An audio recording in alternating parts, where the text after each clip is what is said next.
Hermanos y hermanas, efectivamente, si me es posible, siempre que me llama Javier para estar con vosotros, lo vengo encantadísimo, porque es muy bonito poder compartir la fe y la esperanza y nuestro deseo de acoger y vivir la palabra de Dios. El tema que hoy proponía Javier era la palabra de Dios como palabra encarnada en la historia y en la vida. ¿No se me entiende bien? ¿Ahora sí? ¿Mejor? Si la palabra no resuena, pues ni se encarna ni nada, ¿no? ¿Verdad? Ahora sí se oye, ¿no? La palabra de Dios encarnada en la historia y en la vida. Y la verdad es que eso es chocante. O sea, el tema es muy chocante. Pero bueno, si el centro de nuestra fe es la muerte y la resurrección de Jesucristo, y eso se puede decir con otras palabras, y el Verbo se hizo carne y habitó entre nosotros, ¿verdad? No hay muerte ni resurrección sin encarnación. ¿Cómo podemos estarnos planteando 2000 años después que si la palabra se encarna? Es raro, ¿no os parece que es raro? Lo es. Y eso pone de manifiesto, creo yo, algunas distorsiones en nuestra manera de acoger y de entender lo que es la palabra de Dios. Algunas distorsiones que nos pueden llevar a una especie de desencarnación de la palabra. Y quisiera señalar algunas, porque a lo mejor eso nos ayuda a revisar nuestras propias actitudes ante la palabra de Dios. Hay una distorsión que podríamos llamar devocionalista, una distorsión clásica, antigua, que entiende la experiencia cristiana como un ámbito distinto y a veces hasta contrapuesto al ámbito de la vida normal y corriente, de la vida ordinaria, y que la reduce además bastante al ámbito de la interioridad personal, como si éste estuviera desconectado del ámbito no solo de la exterioridad personal, sino también del ámbito del mundo y de la sociedad. De esa manera, contraponiendo lo que son conceptos que nos ayudan a entender el mundo, contraponiendo esos conceptos como si fueran casi realidades distintas, pues se desencarna la palabra de Dios. Contraponiendo, digo, lo sagrado y lo profano, lo religioso y lo secular, que son dimensiones diversas de la misma realidad, y que es muy importante reflexionar sobre esas dimensiones diversas, pero no contraponerlas, porque al final hay un solo mundo, nuestra vida es una sola, y Dios es también uno solo, y Dios es Dios de comunión, no de contraposición, ¿verdad?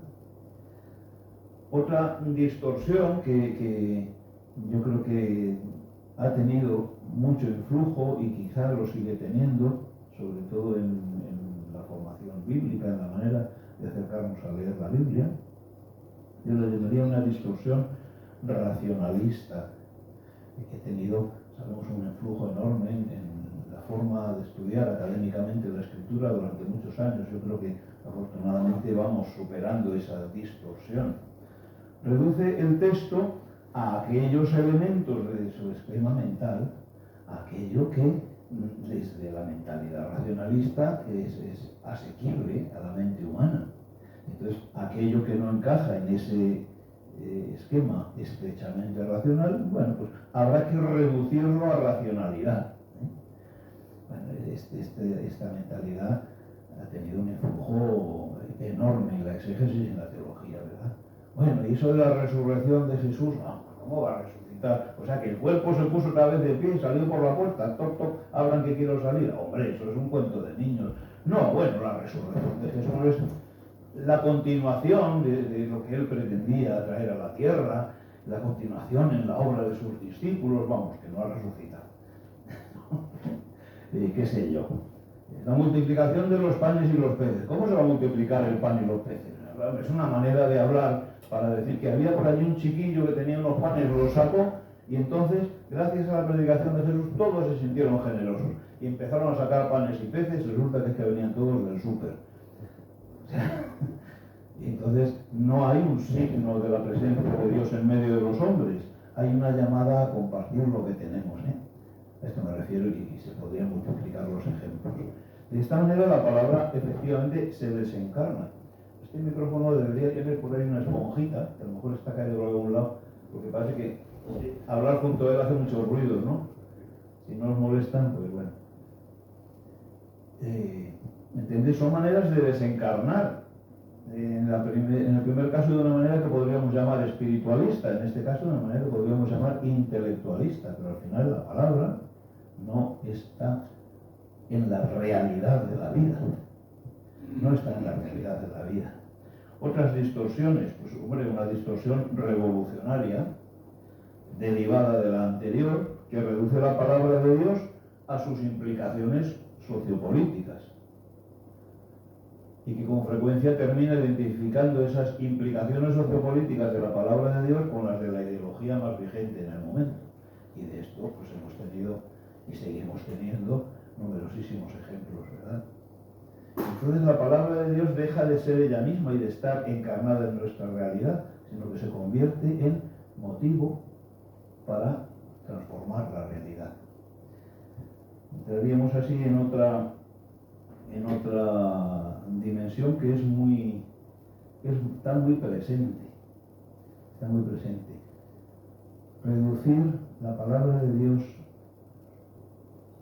a una motivación para determinadas opciones morales o éticas. La palabra de Dios no es una realidad que está presente entre nosotros, es un mero mitos que justifica un determinado ethos. Son unas narraciones que nos impulsan a vivir de determinada manera. Nosotros somos gente práctica, y al final el Señor ha dicho, no, que hay que amar al prójimo. Pues venga, lo que nos lleve a comportarnos con el prójimo bien, pues eso es lo que importa, cómo te tratas a los demás. Bueno, lo otro son maneras de motivar el corazón humano a inclinarse a esa bondad. Se nos olvida algo tan fundamental como que Jesús dice, el segundo es semejante a este. Es semejante. El primero es el primero. Y el primero es el amor a Dios. Desposeídos del primero, desenfocando el primero, difícilmente podremos atinar en aquello que es semejante, que brota del primero, que es el amor al prójimo. Y son distorsiones, en todas ellas hay parte de verdad, claro, pero resulta que todas ellas nos llevan a sacar la verdad de la palabra de Dios de la verdad de nuestra vida. Una distorsión intimista también es muy frecuente, que se reduce la escucha de la palabra de Dios a un hecho comunitario. No es algo que nosotros en nuestro grupo, en nuestra parroquia, en nuestra asociación, pues leemos y que viene y nos da mucho gusto y venir leer juntos la palabra de Dios, porque Dios es tan bueno y nos quiere y nos ilumina y nos da fuerza. Es un hecho nuestro, en nuestro grupo, carente de vigencia, carente de algo que aportar más allá de la vida del grupo. Luego salimos del grupo y hacemos lo que podemos. Había, en la época de la transición, cuando yo era un chaval, y muchos de vosotros no erais ni chavales, había un canto que, curiosamente, ahora que estamos con el tema de la OTAN de nuevo tan vivo, ¿no? Pues era un canto anti-OTAN, que era popular en los círculos así. En el cielo manda Dios y en la tierra los humanos. Y en la España grande y libre, que era el eslogan de la España de Franco, y en la España grande y libre mandan los americanos. Pues o sea, Dios manda en el cielo, pero luego en nuestro corazón, en nuestro grupito, el famoso grupo Estufa, pues esta distorsión desenraiza la palabra de Dios de la realidad de la vida humana. Solo es un aspecto. Exagerando esta distorsión individualista, esta distorsión comunitaria, se llega a la distorsión individualista que nos la presentó la Reforma. Lutero nos proponía el llamado libre examen, es decir, no, el mismo Espíritu Santo que ha inspirado a los autores del texto bíblico me inspira a mí para leerlo, y entonces lo que me diga a mí es lo que dice el Espíritu Santo. Pues ya está, cada uno lee el texto y llega a sus conclusiones, porque son las que Dios le da. Libre examen, cada uno lee, y eso explica la proliferación de grupos y subgrupos, de iglesias y comunidades en el protestantismo, esa progresiva fragmentación, porque claro, de pronto hay un pastor que decide que el Adviento es lo más importante en la vida cristiana y nos encontramos en la iglesia adventista, y hay otro que de pronto decide que claro, como el bautismo no hay nada, y somos, etcétera, ¿no? No, el individuo es persona en comunión. El individuo es una reducción de la persona, es solo considerar aquello que nos pone frente a los demás, que nos distingue de los demás, pero este que soy yo, que no soy ninguno de vosotros, solo existe en comunión con vosotros. Lo fundamental mío es lo que compartimos. Claro que hay rasgos que me diferencian. La persona es comunitaria por definición, y la lectura bíblica es comunitaria por definición, eclesial por definición. Creemos la fe de la Iglesia, no nos fabricamos nuestro credo. Escuchamos la palabra como dirigida a la comunidad de la que formamos parte, y en su seno y de su mano, como discípulos, por muy maestros que seamos, aunque seamos obispos o papas o profes o lo que queráis, siempre como discípulos o diáconos. Siempre como discípulos acogemos esa palabra, ¿verdad? Incluso para poderla anunciar. Ahora está muy de moda otra distorsión, la distorsión emocionalista, es una derivada de todo lo anterior. La palabra de Dios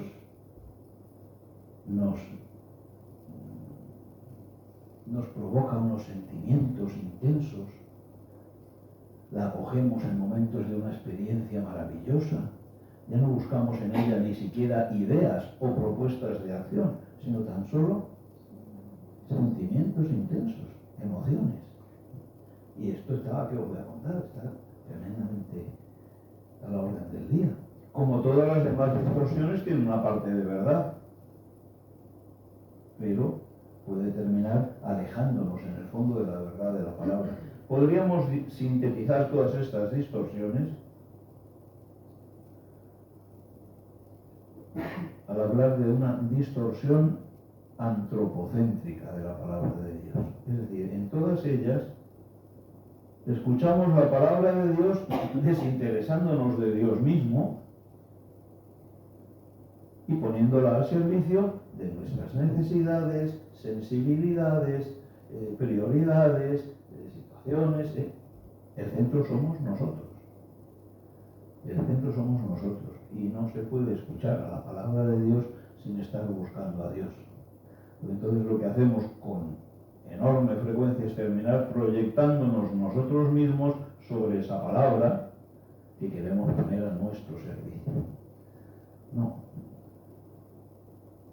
No ponemos nuestra vida al servicio de Dios, ponemos a Dios a nuestro servicio.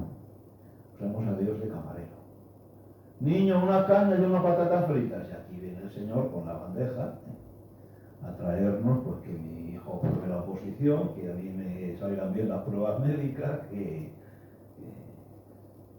atrás se le olvide lo de hacer rivieras en Medio Oriente, lo que queramos, lo que cada uno nos preocupe, personal o colectivamente.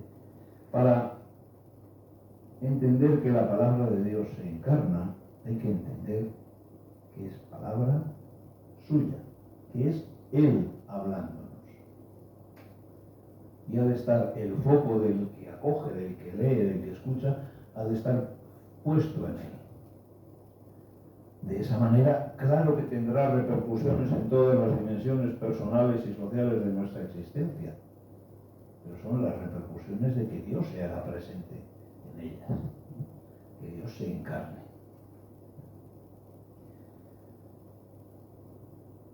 En un segundo momento podríamos hablar de que la palabra de Dios está encarnada ya en la misma naturaleza. Y me permito añadir este punto, porque creo que es la base para los demás. Empecé a hablar de Dios encarnado en la historia y en la vida de las personas, pero creo que la base es esta, es que cuanto existe brota de la palabra de Dios, ¿verdad? Y dijo Dios, haya luz, y hubo luz. Dios es perfecto, Dios es completo, es eterno, es infinito. Se puede decir de otra manera, Dios es feliz en sí mismo. Dios no necesita nada. No necesita nada, no necesita crear al hombre, ni crearle el cosmos. No necesita de nada, Dios es feliz, perfecto y completo. Crea de modo totalmente libre y por puro amor, por pura generosidad, por puro amor oblativo. De la manera que cuanto existe, empezando por mi propia persona, cuanto existe, lo recibe todo de Dios. Y Dios no recibe absolutamente nada de cuanto existe. La creación se sustenta en Dios. Por lo tanto, todas las realidades llevan el marchamo de Dios. De alguna manera, desde que Dios, no digo desde que Dios pronuncia su palabra para crear, aunque desde que esa palabra está, digámoslo así, en la mente de Dios, el plan de Dios que se expresa en la creación, tiene ya esa dinámica encarnatoria en sí misma. Cuanto existe lleva el sello de la presencia de Dios y en él subsiste, se apoya, y sin él se desvanece, no como el humo, porque el humo es algo, el humo es algo, y sin Dios el universo no es nada. Crea por amor y para el amor, porque él mismo es amor, es caridad. Crea por el deseo de hacer bien a las criaturas. Nos crea porque quiere hacernos bien, y en particular a los seres humanos, en quienes la creación entra en diálogo de amor con su creador. Recibe el amor, acoge ese amor de Dios y responde con amor. Por eso el destino de la humanidad tiene una repercusión cósmica, enorme, afecta a cuanto existe. Porque el ser humano es aquella parte de la creación que es capaz de ese diálogo con Dios, que es consciente de ser creada.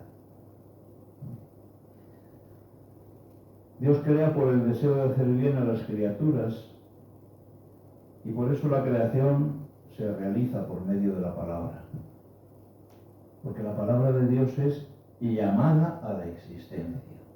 La palabra de Dios es una invitación al encuentro. La palabra de Dios está en una tensión hacia la encarnación desde siempre. La palabra de Dios no es una información acerca de, vaya usted a saber qué cosas. La palabra de Dios no es una propuesta de valores o de mandatos. La palabra de Dios es una llamada. Es Dios que quiere entrar en relación con nosotros. Cuanto existe, lleva en sí esta dinámica.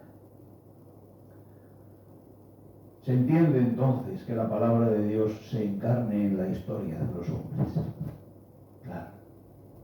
La historia de la revelación de Dios es precisamente eso, la historia de Dios entrando en diálogo con la humanidad. Dios llama hacia Él, llama a caminar hacia Él.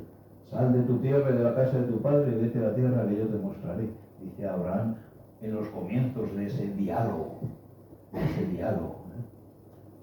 Yo insisto, es muy importante que tengamos este concepto en mente. Cuando Dios habla es para llamar.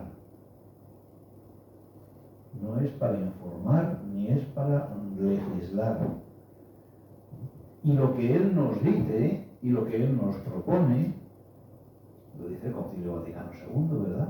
Lo que hace es manifestarnos quién es Él, que se nos pone delante y nos habla, de anda, estás ahí, sí, hola, vengo a decirte algo.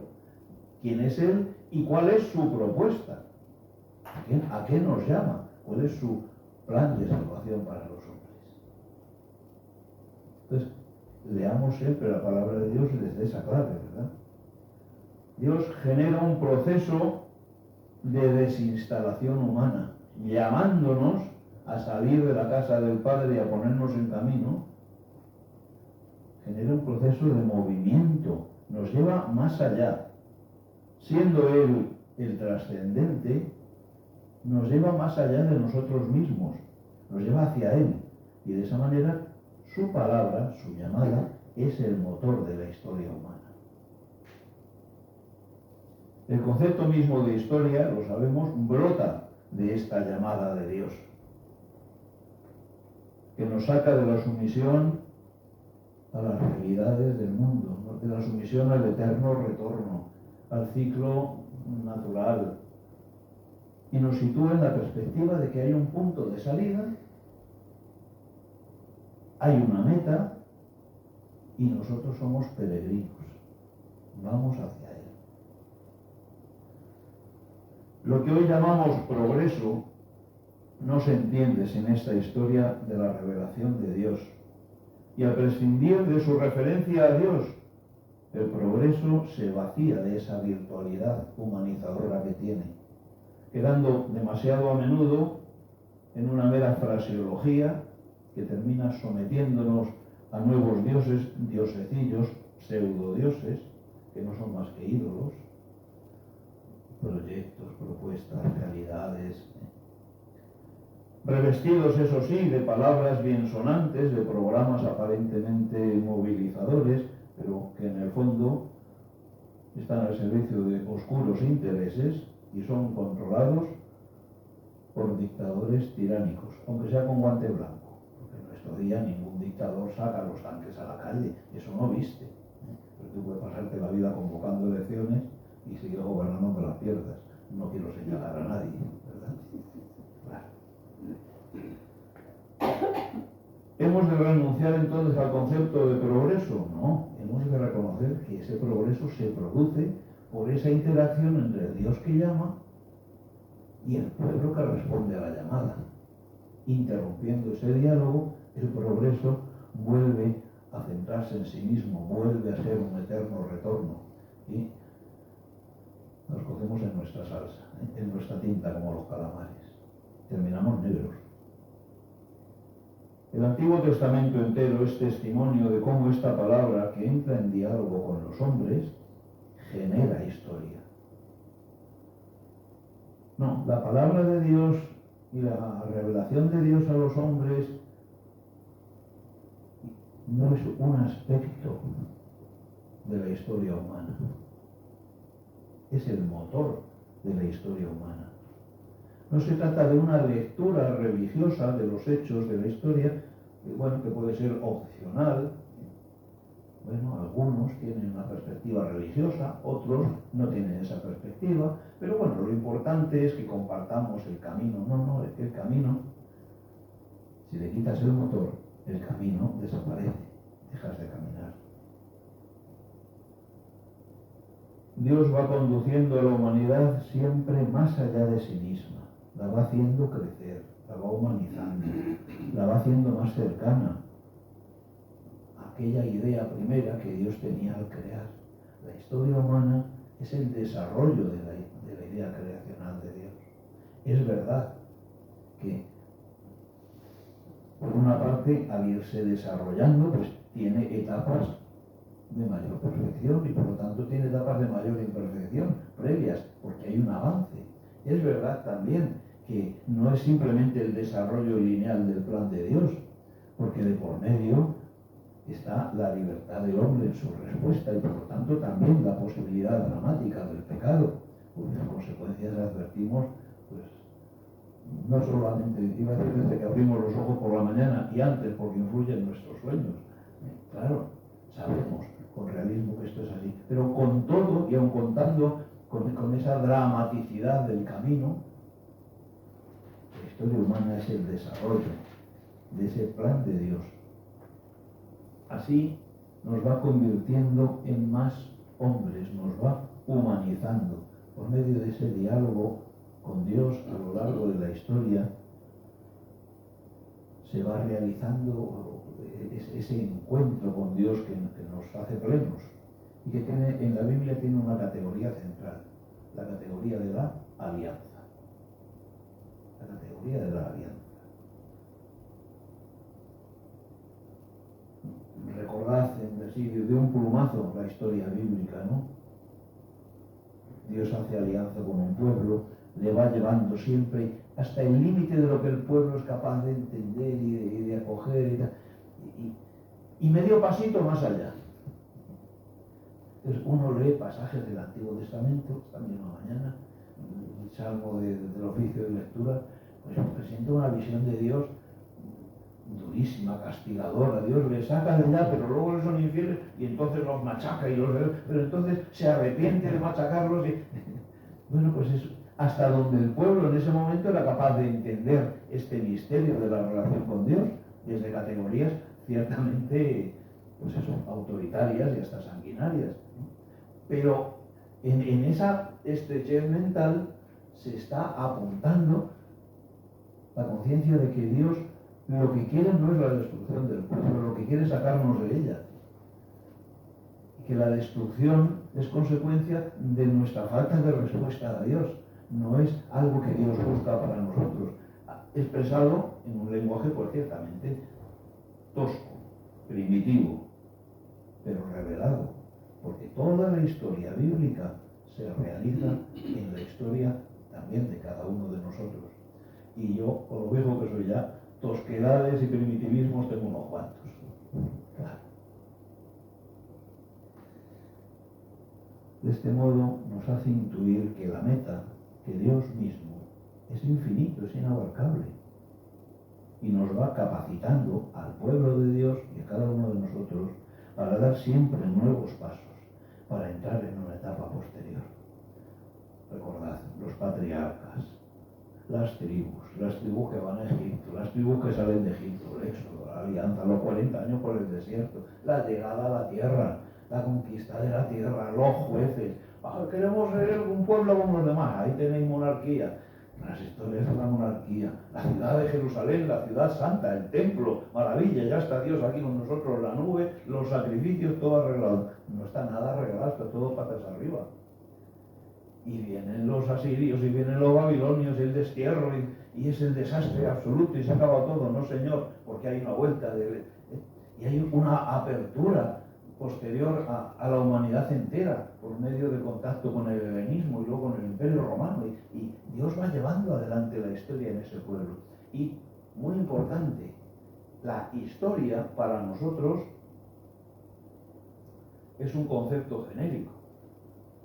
La historia de la humanidad o la historia de un pueblo. Sin embargo, Dios, que nos toma muy en serio, entra en la historia concretando cada vez más, porque se acerca de verdad al hombre.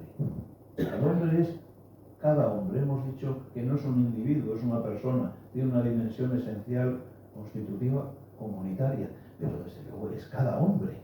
Esa es la verdad del individualismo. No somos simplemente miembros de una masa, ¿verdad?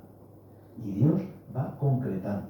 De toda la humanidad habla con Abraham y serás padre de muchas naciones, pero de todas las naciones pues será Israel. Y de Israel, de sus 12 descendientes, de las 12 tribus, la de Judá. Y dentro de la tribu de Judá, la familia de David. Y dentro de la familia de David, pues mira tú, aquel pobre artesano de Nazaret, llamado José, casado con una insignificante chiquilla llamada María. Y es en el seno de esta muchacha, no se puede entrar más en concreto, ¿verdad?, donde la palabra se encarna en la historia. Lo humano es concreto.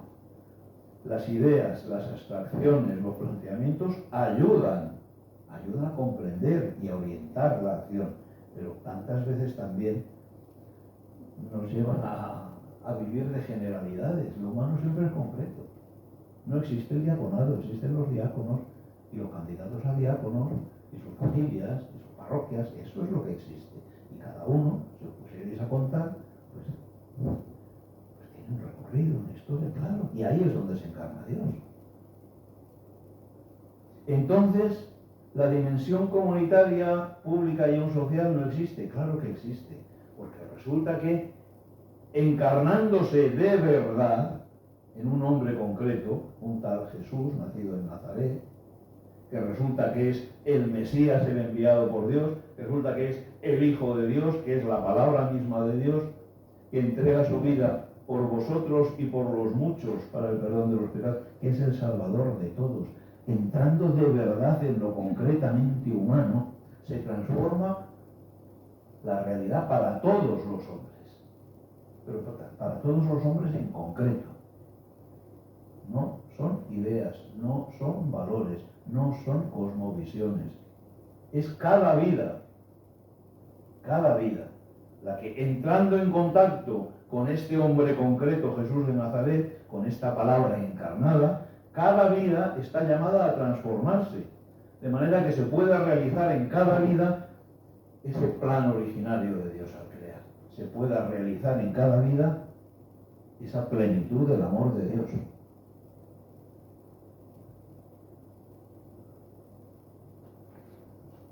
Por eso, hablar de la encarnación en la historia nos conducirá a hablar de la encarnación en la vida, claro.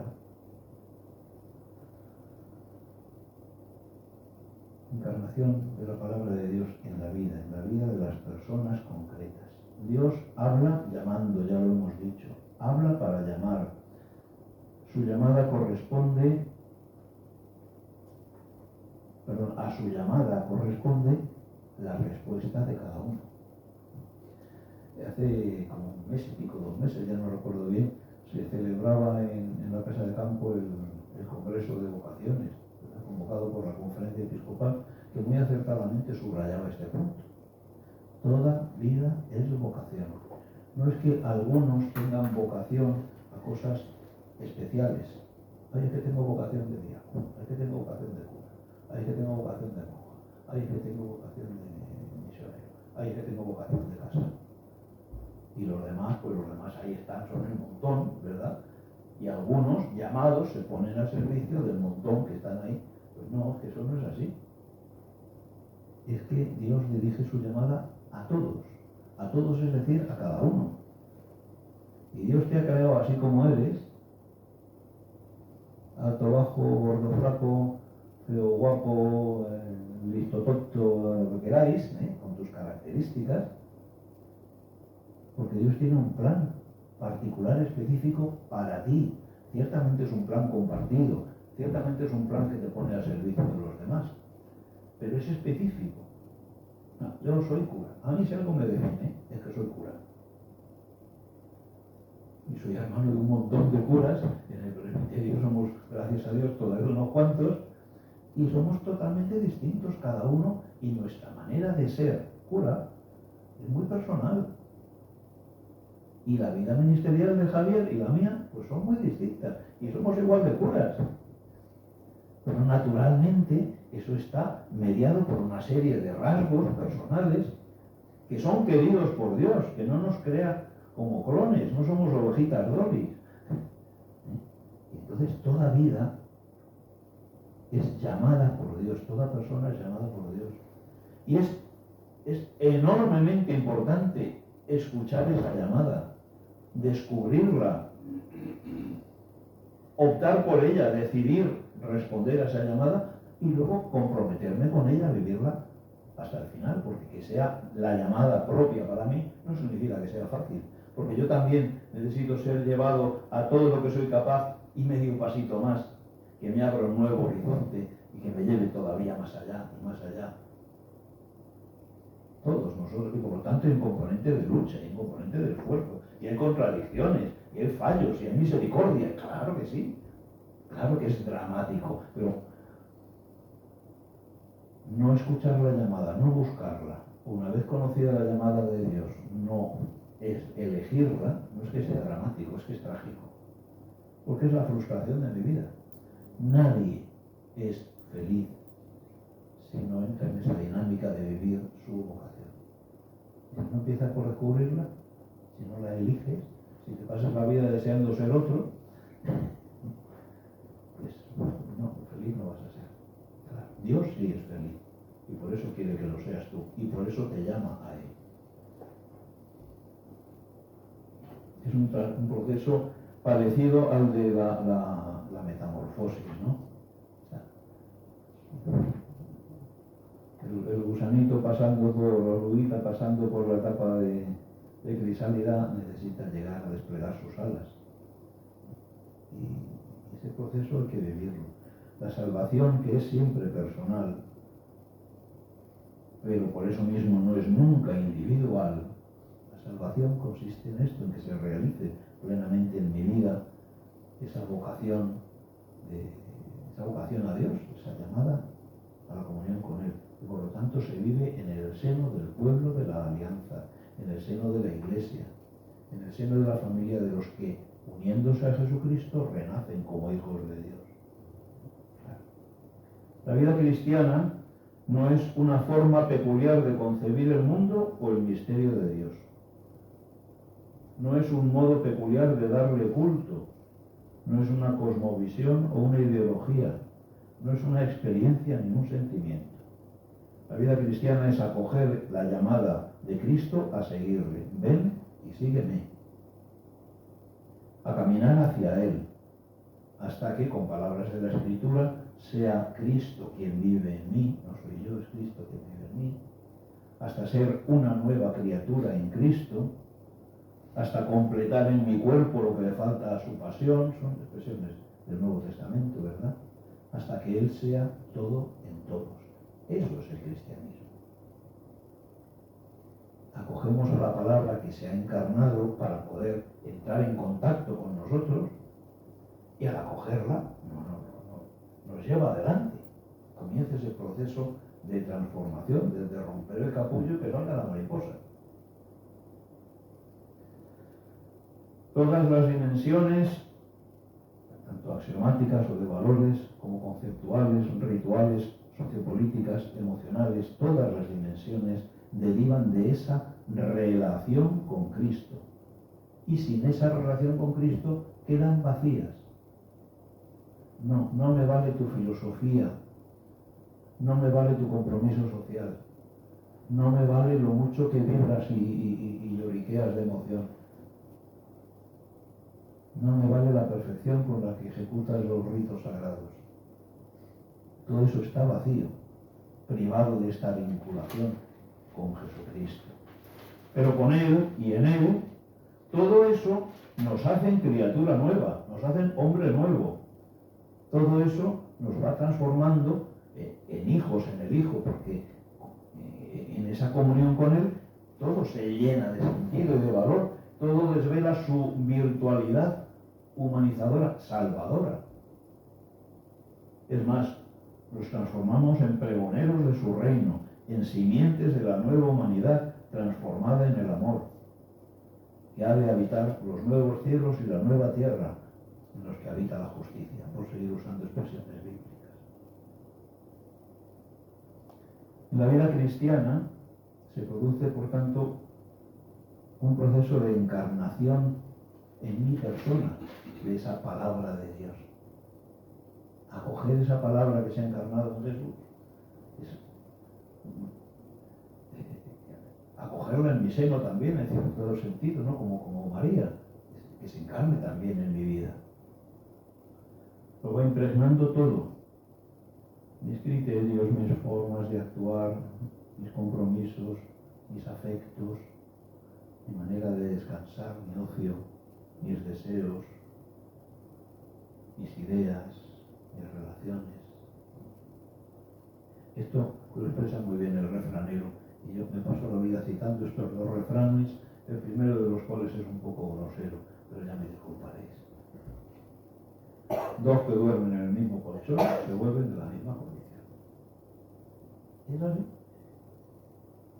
Entonces tenemos que dormir en el colchón de Jesús, y eso es lo que nos transforma. Hay otro que es menos tosco. Dime con quién andas y te diré quién eres. Anda con Jesús. No andas con Jesús, no duermes con Jesús. No me cuentes rollos. Vamos, no te lo cuentes a ti mismo, porque a mí no me tienes que vender ninguna moto, a mí no me tienes que convencer de nada. Eres tú quien ha de elegir alcanzar su propia plenitud personal, desarrollar al máximo las potencialidades que Dios ha puesto en él. Y eso solo puede ocurrir optando por Jesús. Optando por Jesús. El diácono, como ministro de la palabra, en el servicio de la caridad, en el anuncio de la fe y en la celebración de la liturgia cristiana, necesita, como todos los demás ministros, vivir este proceso en medio del pueblo y al servicio del mundo, pero muy en la verdad personal de su realidad. Sin ello, todo ministerio cristiano, también aquel al que aspiráis, hermanos, se reduce a una carcasa vacía, a mero metal que resuena, platillos que aturden. Podemos, según nuestras inclinaciones, convertirnos en fariseos legalistas, en activistas celotes,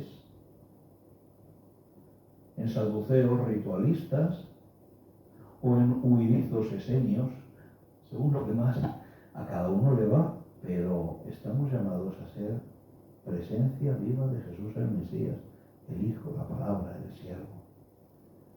Y por lo tanto, encarnar la palabra es vivir de verdad y a fondo esa relación con la palabra encarnada que es Jesús. A mí, hermanos, me parece que esta es una cuestión tan elemental, tan básica, y que sin embargo pocas veces consideramos en nuestros debates, en nuestras reuniones, en nuestros planes, en nuestras pastorales, en nuestro qué hay que hacer, cómo hay que hacer, porque esto, cuál es la problemática, cómo respondemos a ella, pitifín, patarrán, tirios, troyanos, lo que queráis. Pero que pocas veces se plantea la verdad de nuestra vinculación con Jesús. En el lenguaje clásico, antiguo, esto lo oía yo de niño, dejé de oírlo muy pronto, se hablaba de vivir en estado de gracia, y entendíase por ello que yo me dejaba renovar por la misericordia de Dios, por la acción del Espíritu Santo en mí, de tal manera que efectivamente era la presencia de Dios, la gracia de Dios la que iba fecundando mi vida, y Dios puede actuar por medio de mí cuando yo trato con una persona, cuando yo cojo a alguien en la parroquia, puedo ser instrumento del amor de Dios para esa persona si yo estoy efectivamente enchufado a la red, enchufado a Dios, lleno de Dios, y su gracia me llena. Pero si eso no es verdad, porque resulta que yo he desconectado de la red, no estoy viviendo en esa comunión con Él, pues entonces, mire usted, yo soy una persona bien intencionada, soy un tío que tiene estilo, que tiene formación, que tiene simpatía, lo que quieras. Le puedes caer muy bien a esa persona y hasta le puedes decir alguna frase inteligente leída en algún librote.